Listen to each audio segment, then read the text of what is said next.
I don't want the spotlight. I'm low key. You are Locked On Fantasy Basketball, your daily podcast on fantasy basketball. Part of the Locked On Podcast Network, your team every day.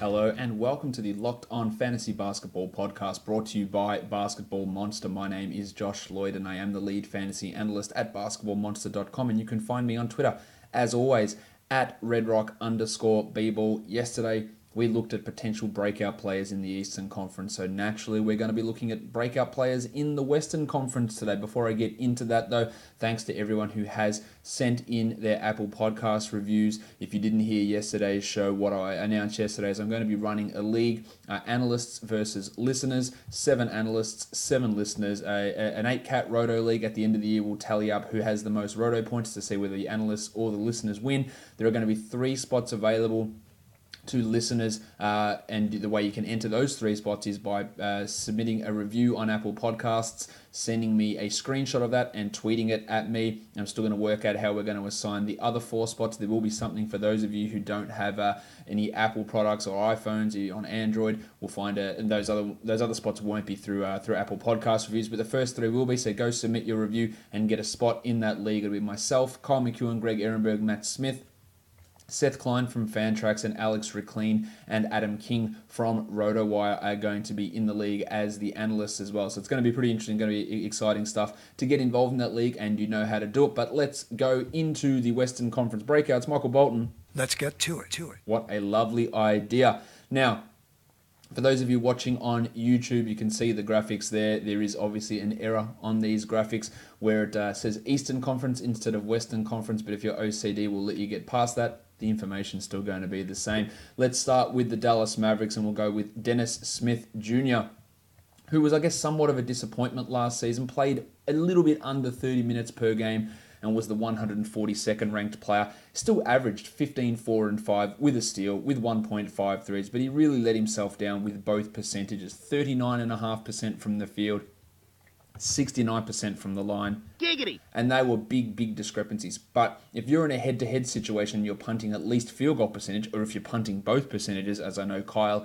is wont to do in leagues, it's a significant jump forward. Now, with Luka Doncic there, some people are concerned that Smith's value is going to drop because Doncic is going to have the ball in his hands, and that's true, but Doncic does know how to, he plays with point guards. He's not a guy that is dominating the ball and is going to have sky-high usage. Smith is still going to have a very high usage. He's still going to handle the ball, but what I think this does do is Smith is so much better in catch-and-shoot situations in terms of his efficiency rather than pull-up situations. And with a secondary ball handler out there, not Wes Matthews, not the pencil Harrison Barnes, Yogi Ferrell to a limited degree, but he's nowhere near as good or as respected as what Doncic is going to be.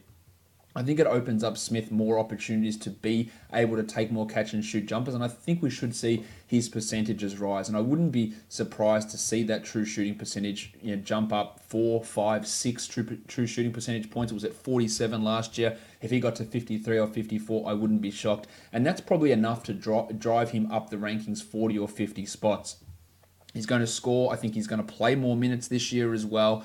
He only saw that 29.7. I think that goes up to over 30. He'll score more, maybe more assists, but more importantly, that efficiency is going to take a jump forward, and hopefully that free throw percentage can come up 5 or 6 percentage points as well, which would really help him out, or help us out when talking about his overall value. Because again, he was a little bit disappointing last year, but it's more to do with those percentages, which did really kill his overall value, unfortunately.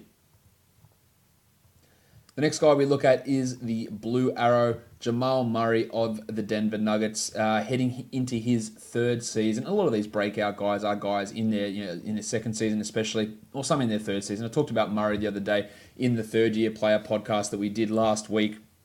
He was excellent last year, the 59th ranked player, but remember, he only played 31.7 minutes during the season.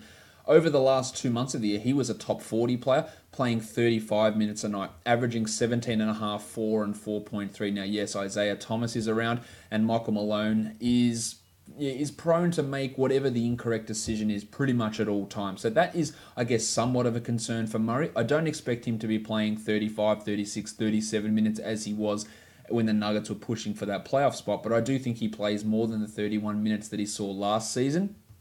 And he's able to at least bump his efficiency up, as many players do. And we saw him do that over the second half of last season as well. He's not going to be a high assist guy. I wouldn't even be expecting him to hit 5 assists as a starting point guard, of course, with Nikola Jokic there handing out those assists and Isaiah Thomas coming off the bench.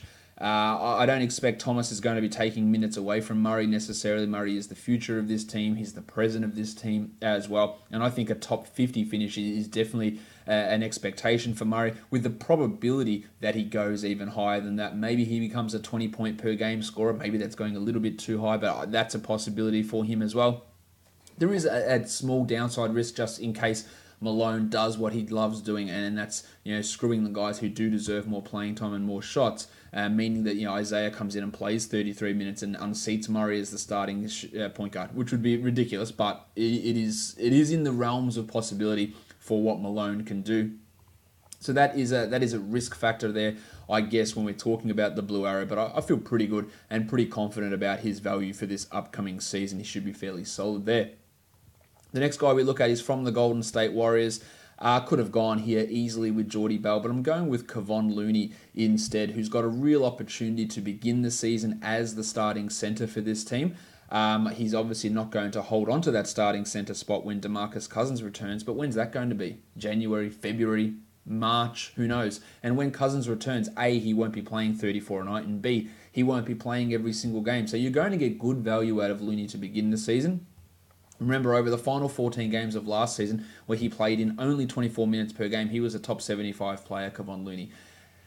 8-5, but it was 1.4 steals, 1.9 blocks, and 57% from the field that really did get his value up. Now, that 1.9 blocks is probably a little bit excessive. He's most likely not going to put in that sort of a level. But it was only 2.9 per 36, and overall for the season he was at 2.2 per 36. So it was an elevation on what he'd done previously, but it wasn't totally egregious that he was like, completely out of nowhere. It was still high, no doubt about that. I think that Looney can establish himself. He does have to battle Bell, so there is something we do have to pay attention to there as to which one of those guys gets the starting nod.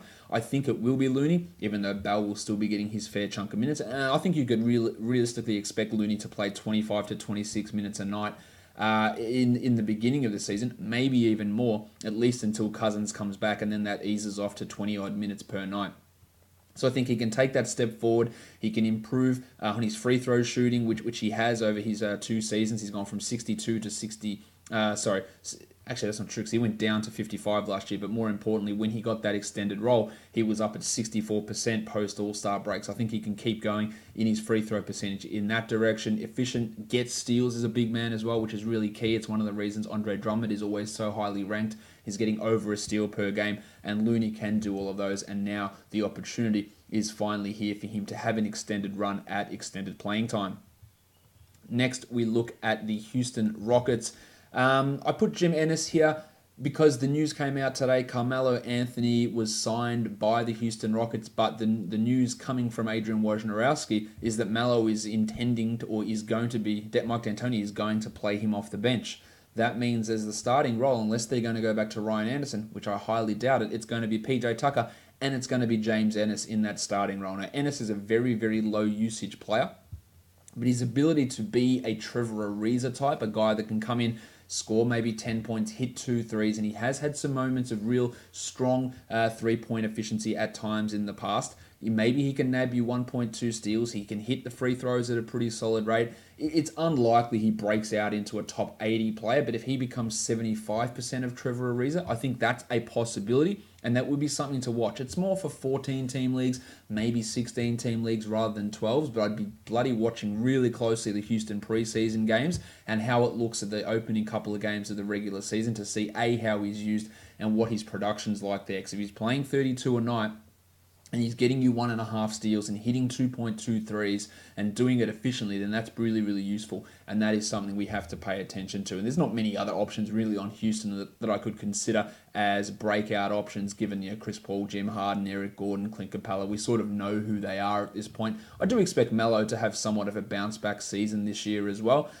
Maybe he can get that efficiency going. Maybe he's able to maintain his usage in that bench role as well. But I'm putting Jim Ennis there as my breakout player for the Houston Rockets.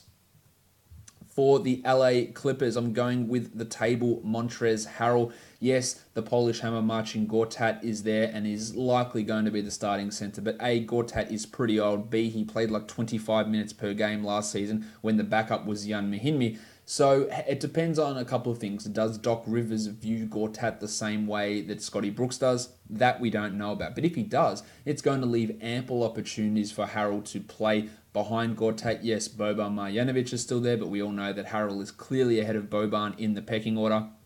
And the table only needs 22, 23 minutes to be a top 120 guy. He is a high efficiency guy, really high field goal percentage. The blocks aren't great. He's not a good rim protector. He's got short arms. He's an okay rebounder, but it's really solid point scoring, really high field goal percentage with okay rebounds and blocks chucked in there. And if he somehow gets to 27 a night, then he's an easy top 100 guy. Now, I don't think they're going to elevate him to the starting role ahead of Gortat, but I think there's going to be reasonable arguments made this season that he is a better player than Gortat, even though Marcin does a lot of things that don't necessarily show up on the box score, like setting screens and like being a solid pick and roll guy. But he's a declining defender, not a great rebounder, not a great shot blocker, and Harrell provides that lot of energy. But one of those guys like Jordan Bell, who doesn't need big minutes to be able to put up significant numbers. He's just signed that new contract with the Clippers, so he is coming in now and secure in his future. They believe in him, and I wouldn't be stunned to see him at some point this season take over the starting role from the Polish Hammer. The next guy we look at is on the LA Lakers, and it is Josh the Hitman Hart, the Summer League MVP, who was really, really strong last season when KCP was out, and then when Ingram and Lonzo were out, and Kuzma was out, he was putting up some pretty strong numbers. Now, of course, Kentavious Caldwell-Pope has returned, Rajon Rondo is there, Lance Stevenson is there, but I think that Hart probably is the best player out of all of those guys. Maybe you could make that argument with KCP. In fact, you probably should make that argument that KCP is better, but it doesn't mean that Hart can't take that step forward and become the starting shooting guard on this team. He's a high rebounding shooting guard. He gets steals. He's high efficiency. He shoots well. His scoring is pretty good, and he can be a top 100-ish type of a guy, maybe, if they give him a 32-minute role. A lot of it's going to come down to how Luke Walton views it. I wouldn't be banking on it happening. I wouldn't be drafting him anywhere near the top 100, but he's a nice late round sort of a pick in the hopes that they do go that direction and start him. I don't think they'll start the season that way. I think he gets plenty of minutes, 26 to 28 minutes a night, regardless of where he plays. But he does have that opportunity to take that step forward and really impact himself onto this lineup and make it impossible for Walton to not play him. So I'm really excited to see what Hart can do. He showed flashes last season. It is still pretty crowded there. Lonzo, KCP, Kuzma, Hart, Rondo, Stevenson, all of these guys, even Svi Mikhailuk, who obviously is underneath Hart in terms of the depth chart at the moment, but just another name in there. But there is an opportunity, and he is the guy, I believe, that does have probably the highest ceiling out of most of those guys, not including Lonzo Ball or Kuzma, obviously out of the Rondo, Stevenson, KCP type of a situation to be considered. The next guy we look at on the Memphis Grizzlies is Wayne Selden Jr. I don't know what the Grizzlies are doing at shooting guard yet. Is it going to be Dylan Brooks? Is it going to be Marshawn Brooks? Is it going to be Garrett Temple? Or is it going to be Wayne Selden? Selden has really, really dominated the last 2 years at Summer League. Had that quad tendon injury which limited him last season. Had a few moments, but he was inconsistent. I don't know if they're going to start him. I think they probably will start Dylan Brooks. But there is an option here for Selden. Oh man, you can even throw Andy Harrison into that mix as well. There is an option here for Selden, who over the last 11 games of last season, played only 22 minutes, but was a top 150 guy. 13 points, 2 threes, 2 assists, 0.6 steals, and shot 48% from the field. A little bit elevated with that shooting. but still had a true shooting of 55 for the season, which is marginally below average. Can bang in threes, can handle the ball a little bit as well. I think we might see him be able to at least get 1 to 1.1 steals. More of a 16 or 14 team deep league guy, but I'm interested to see what he can do if he is fully healthy, which we assume he is at this point, and there's no setbacks. But it is just a real mess in terms of who's going to play those minutes at shooting guard with the two Brookses, Temple and Selden, with Kyle Anderson locked in as the starting small forward on the Memphis Grizzlies. So a little bit up in the air there, but still some opportunity for these guys, someone like Seldo, to really to step up and take advantage of that. Next, we look at the Minnesota Timberwolves. Karl Anthony Towns, I think he is what he is. I think he can take a step forward, but not necessarily as a breakout. Jim Butler, Jeff Teague. My name is Jeff. Andy Wiggins, Taj Gibson, none of these guys are breakout guys. The guy I look for here is Tyus Jones. Now, yes, they did bring back Derrick Rose, which pisses me off, but I think they're going to use him in the Jamal Crawford role as a shooting guard, a guy that shoots 24% from three. Derrick Rose is going to be in that shooting guard role, and we have heard Thibodeau talk and say that he wants to use more 2 point guard lineups and play a little bit more of Jimmy Butler at the 4. And if that's the case, that means that Tyus is going to have to take a step forward this season.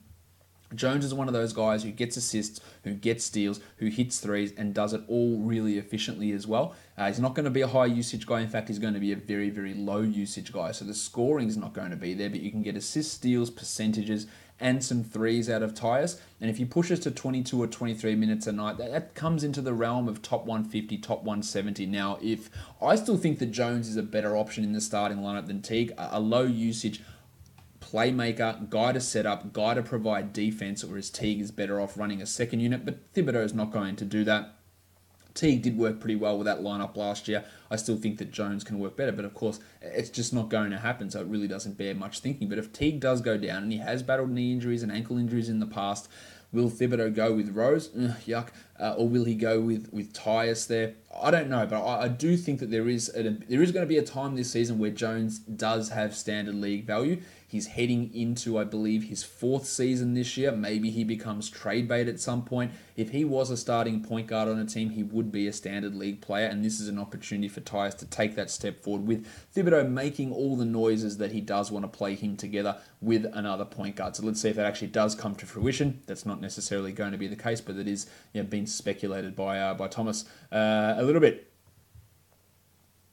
The next team we look at is the New Orleans Pelicans, and we're going to Julius Randle here, who was really, really limited last season by the weird playing time situation, the benching under the guys or under the control of Luke Walton. We always knew that Randle wasn't going to be coming back to this team. He only ended up playing 27 minutes per game last season, but over the last 27 games, we saw that jump up. 32 minutes a night, a top 50 player, averaged almost 20 and 9. Now, he doesn't get blocks. 0.4 blocks in that time is shithouse. He doesn't really get steals, but he does get assists. And heading to a Pelicans team who doesn't have to deal with someone like Lonzo Ball, Randle could jump back up to the 3.6 assists he had the year before Lonzo was in LA. They're going to be running Lord Alfred Payton at point guard. Who knows if they're committed to him as a starting point guard. So I think Randle's going to have an opportunity to bump those assist numbers back up. All the talk is that Nikola Mirotic is going to be starting next to Davis. I'm not so certain that's the case, but regardless, I think that these three guys are getting 30 minutes a night each. Davis, obviously, more than that. You can get 36 for Davis, 30 for Mirotic, 30 for Randle. You can easily do that. I know they signed Jahlil Okafor, but I don't think he's even getting through training camp necessarily. Emeka Okafor and Cheikh Diallo. Alvin Gentry showed no interest in playing Diallo most of the time, outside of a couple of minutes here and there. I think that Randle can take a step up, be a comfortable top 100 guy, and really push towards that top 50 number.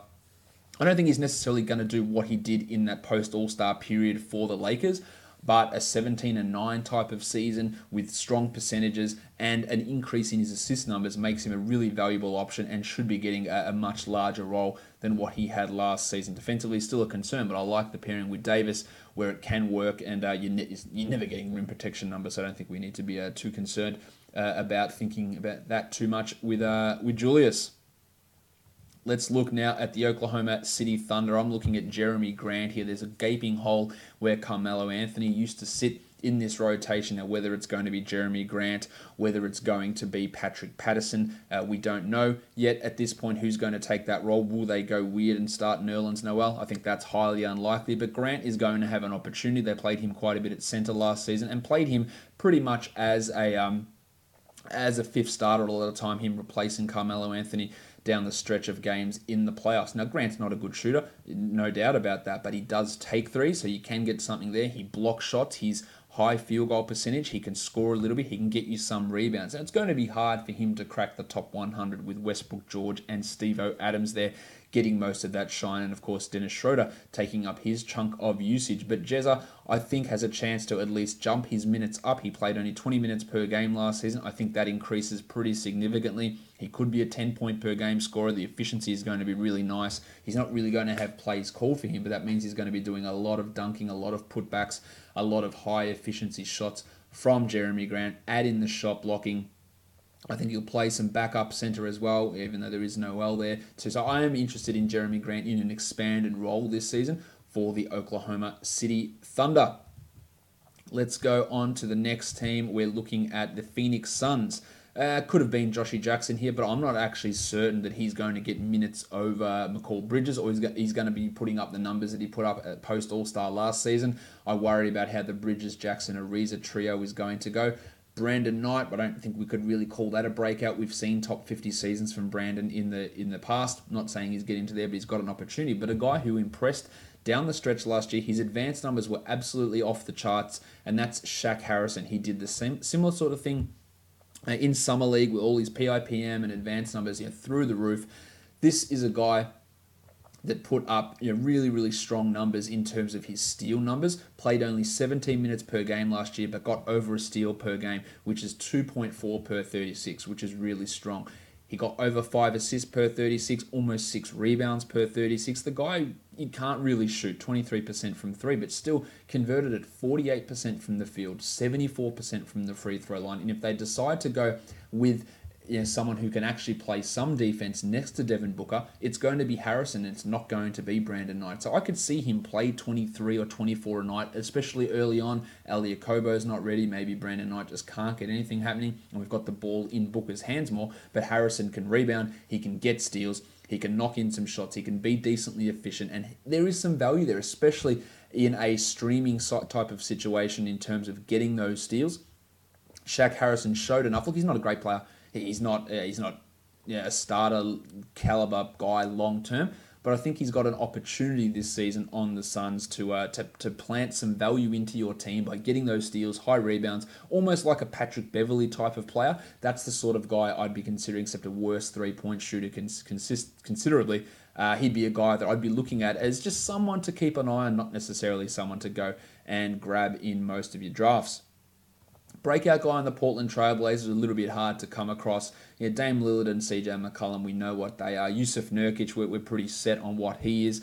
Mo Harkless could have been that guy. I think he sees a much larger role this year and get you that 1-1, but low usage. But does he fall out of favor with Terry Stotts like he did last season? That's the concern. Al-Farouq Aminu, we know about him. Sometimes it may be good, sometimes it may be shit. So I'm going with Zachy Collins, a second-year player. There's no Ed Davis on this team, so somebody needs to step up and be the backup center. Is it going to be Myers Leonard? Let's all, for everyone's sake, hope it isn't. Shout out to you, Myers. I think Zach Collins can step into that range. He can block shots. He can shoot threes. I think he can hit them. He's a pretty solid rebounder. The passing's a struggle. The efficiency might be an issue for Zach, but I think that the Blazers want him to be the starting center at some point in the next couple of years over Yusuf Nurkic. So if you see Nurkic push down to 25 or 26 and Zach getting 22 or 23 minutes and then playing a little bit together, if Aminu falters or Harkless is injured, I could see him taking a really big step forward. It wasn't like that Collins' season last year was awesome. It was far from awesome last season, but he showed flashes and came on pretty strong at the end of the year, just showing what he can do, blocking some shots, getting some rebounds at a decent rate. And I think that he can take a big step forward. It's obviously a deeper league sort of scenario, but I am interested to see what Zach can do in a most likely larger role for this coming season. Let's look at the Sacramento Kings. I think this one's pretty obvious. De'Aaron Fox should be the starter all season, should see his minutes pumped up over 30, should see somewhat of a rise in his efficiency. Remember, again, I know I stress this all the time, but there are always new listeners to this podcast. De'Aaron Fox is not a good shooter. That doesn't make him a pass-first point guard. He's not Ricky Rubio dishing 10 assists per game. He's a guy that can't shoot, but also score first. But I think he can improve some of his efficiency. It wasn't terrible. He can get steals. He's not a high steals guy necessarily, but I think he's got a chance to lead this team in scoring. I think the minutes are going to go up, and I think that he should be a guy you're looking at towards the end of a draft. But there are deficiencies in his game: the low steal rate, the low threes, the low efficiency numbers. If he doesn't even get near 55 true shooting, I wouldn't be stunned at all. So there are some downsides to what De'Aaron Fox can do, but many second-year guys can take 7-8 point leaps in true shooting percentage, and Fox could be one of those players. If he can get that steal rate commensurate with his energy level on defense, that would be a huge boon. That's like a 20-30 spot jump if he can go from 1.1 to 1.5 steals per game. That's a big jump, and that's a real possibility for Foxy. So I really do like him as a standard league pick late in drafts this season, with really Yogi Ferrell and Frankie Mason III being the only options behind him, and I don't think there's any challenge for minutes there from either of those guys. The next guy we look at is pretty straightforward as well. It's the San Antonio Spurs, and it's DeJounte Murray, who is going to have he's going to have every crack at being the starting point guard for a whole season. Really put up some strong numbers to end last year. He is not a high assist guy. In fact, he is a low assist guy, but one of the best, probably outside of Russell Westbrook, the best rebounding point guard in the NBA. He gets steals at a huge rate. He gets blocks. The scoring, the three-point shooting, it's not going to be great for him, but he was the 80th ranked player over the last 2 months of last season in just 27 minutes per game. That should go up, the ranking and the minutes. You get you steals. Maybe the passing can improve from him. I'm not really certain that the assists are necessarily going to flow, but rebounds, scoring, steals, blocks, field goal percentage for a guy that can't shoot is all right, and three-point percentage is not great, and he's not really taking any of those. In fact, last season, I believe he only hit 9 threes for the entirety of last season, 9 threes in his rookie season as well. So not going to contribute in that area. You have to not look at him with the standard archetype of a point guard who gets you, threes, assists, and steals. They're the normal categories you look at in a point guard. He's not that guy. His rebounds, his steals, his some blocks and some okay scoring. So I think that he is the guy we're looking at as a breakout. That's pretty obvious. I think most people will be all over DeJounte Murray as a breakout guy for the San Antonio Spurs. The last team to look at is the Utah Jazz. A really tough one here for me to get a breakout guy. Is it the Don? He's already broken out. Is it Rudy Gobert? Same there. Ravishing Rick Rubio? Probably not. Jingle and Joe, well, I think him and Rubio are just going to be what they were. Derek Favors is not jumping forward. Jay Crowder's not taking a big step up. I think Dante Exum's the interesting one. Now, I don't think that he's going to be this great option, but they signed him to a pretty lucrative contract that's probably not in line with what his production's been. He looked really strong in the playoffs, and he should be the primary backup guard here, taking Royce O'Neal's role somewhat, taking Alec Burks' role somewhat, and being that guy behind the Don and behind Rubio as the third guard who might play 22, 23 minutes. Quinn Snyder showed no hesitation in limiting Rubio at times last season, so maybe if Exum really, now that he's fully healthy, heading into his 5th season, maybe he can take those strides that we've seen so many flashes of, and then he gets hurt and you go, oh man, 7 months later, let's see what happens. If that can actually materialize, could he take minutes off Rubio? Could it be a 25 minute split between those guys? Yeah, I might be stretching a bit, maybe I'm pushing it, but it's not crazy. We saw the quick trigger on Rubio last season. I think Exum and Mitchell can work well together, really well. Dante's got to be able to hit his shots, but I think they can work fantastically together. He's got that speed, he's got the burst, he's got the athleticism. I think it's interesting. I wouldn't be taking him in standard leagues. I'd be really watching it. I'm interested in him in dynasty formats, even though he's not the greatest of fantasy contributors. But I think a larger role is going to be coming Dante's way for this upcoming season. And it's going to be one of those things that I am really paying attention to see how it plays out, to see how Snyder uses Dante now that he is healthy after a really strong playoffs, and saw him play a fairly significant role in those as the Jazz rolled through the Thunder and then took a couple of games off the Houston Rockets. So interesting to see how Exum works out for the Utah Jazz. Guys, that will do it for today's show. Go and leave a review on Apple Podcasts. Tweet it at me at redrock_bball to maybe get yourself in the Analyst versus Listeners League. Make sure you're checking out the rest of the Locked On Podcast Network as well. Go and find our basketball, our NBA podcasts. Go and find our NFL podcasts, one for every team. Go and check out our burgeoning Major League Baseball range of shows. So I think we've got about 10 teams so far. And launching in a couple of weeks, Locked On College Sports. We're going to have podcasts covering the major colleges. I know we're going to have Oklahoma. I know there's going to be Kentucky. There's going to be an Oregon. There's going to be a BYU. There's going to be a USC. There's going to be an LSU. Covering football, covering basketball, and any other sports surrounding those colleges. So make sure you're checking those out. We're going to have a full launch of that in a couple of weeks' time. And I know those of you who really enjoy your college sports, a great way to keep an eye on some of the prospects coming through for the draft as well. You can go check out the Locked On Podcast Network, College Network, which is going to be starting up in a couple of weeks' time. Guys, we are done here. Thank you so much for listening, everyone. See ya.